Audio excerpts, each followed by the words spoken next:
కూటమి ప్రభుత్వం వచ్చి 2 సంవత్సరాలు దాటుతున్న పీఆర్సీ కమిషన్ ఏర్పాటు చేయడంలో ప్రభుత్వం పూర్తిగా విఫలమైందని AP JAC Amaravati chairman Bopparaju Venkateswarlu తెలిపారు. అనంతపురం నగరంలోని రెవెన్యూ ఉద్యోగుల సంఘం కార్యాలయంలో మీడియా సమావేశంలో ఆయన మాట్లాడుతూ వెంటనే కూటమి ప్రభుత్వం స్పందించి ఉద్యోగుల సమస్యలు పరిష్కరించారన్నారు. రిటైర్మెంట్ అయిన ఉద్యోగులు, చనిపోయిన ఉద్యోగులకు బకాయి పడ్డ వేతనాలు వెంటనే చెల్లించాలని డిమాండ్ చేశారు.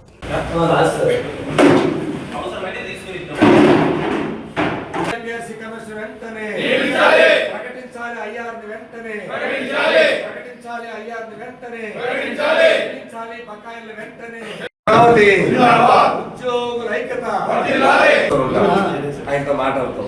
ఒక మాట సారిపోతే బొప్పరాజు అడిగాడు అడుగుతున్నాడని ఒక కాన్ఫిడెంట్ ఉంటుంది కదా. ఉంది సార్, మాకు అవగాహన అసలు ఉంది. చాలా దూరంగా జరిగిపోతుందేమో అనే ఒక భయాందోళన ప్రతి ఉద్యోగిలో, ప్రతి పెన్షనర్లో కలుగుతూ ఉంది. 1/7/2023 తీసుకోవాల్సినటువంటి 12వ పిఆర్సీ దాదాపు 2 సంవత్సరాలు అయిపోయి 3వ సంవత్సరం జరుగుతున్నప్పటికీ కూడా,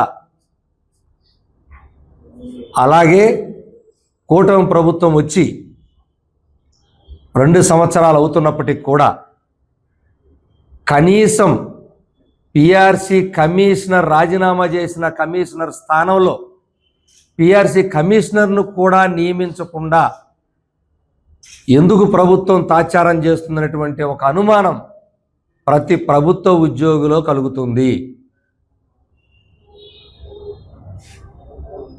దీనిని నివృత్తం చేయాల్సినటువంటి బాధ్యత ప్రభుత్వం మీద ఉంది. ప్రతి ఉద్యోగి ఈరోజు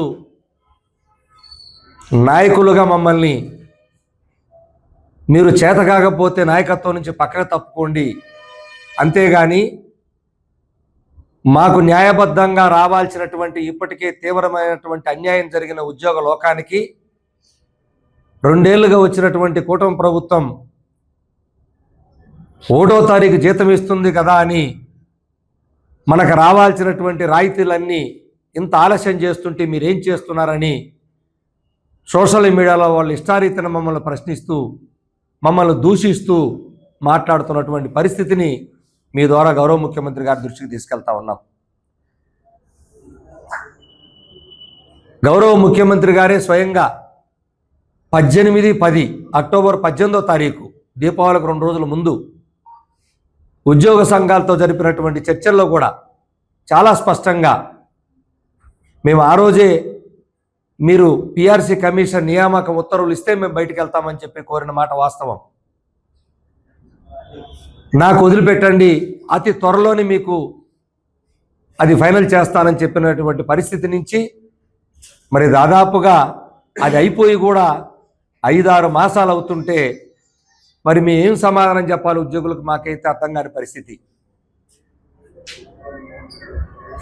ఒకవైపు 2 పిఆర్సీల కాల పరిమితిని ఈ రాష్ట్రంలో గత 50 ఏళ్లలో కోల్పోయినటువంటి పరిస్థితి ఉద్యోగులు. ఇప్పుడు పరిస్థితి ఎట్టుందంటే 50 ఏళ్లలో 2 పిఆర్సీలు కోల్పోతే ఈ 2 పీరియడ్లలోనే ఒక పిఆర్సీ అంటే ఒక పిఆర్సీ కోల్పోయే పరిస్థితి కనపడతా ఉంది. కాబట్టి దయచేసి పిఆర్సీ కమిషన్ను తక్షణమే నియమిస్తూ రేపు పండగ రోజుకి శుభవార్త చెప్తారని, ఆ పిఆర్సీ కమిషనర్ కూడా కాలయాపనతో ఏదో సంవత్సరం పాటు ఇవ్వాల్సిన అవసరం లేదు. కేవలం 60 రోజుల్లోనే పూర్తి స్థాయిలో నివేదిక ఇచ్చేటువంటి వెసులుబాటు, టెక్నాలజీ అన్నీ గౌరవ ముఖ్యమంత్రి గారు స్వయంగా చెప్తారు. టెక్నాలజీ ఎంతో పెరిగింది, అంతా ఆన్లైన్లో ఉన్నాయి. 2 మాసాల్లో కండిషన్ పెట్టి నివేదిక తెప్పించుకునేటువంటి స్థాయి ఈరోజు ఈ రాష్ట్ర ప్రభుత్వానికి ఉంది. కాబట్టి పండగ నాటికైనా శుభవార్త చెప్తారని, ఎందుకంటే పండగలన్నీ పోతున్నాయి.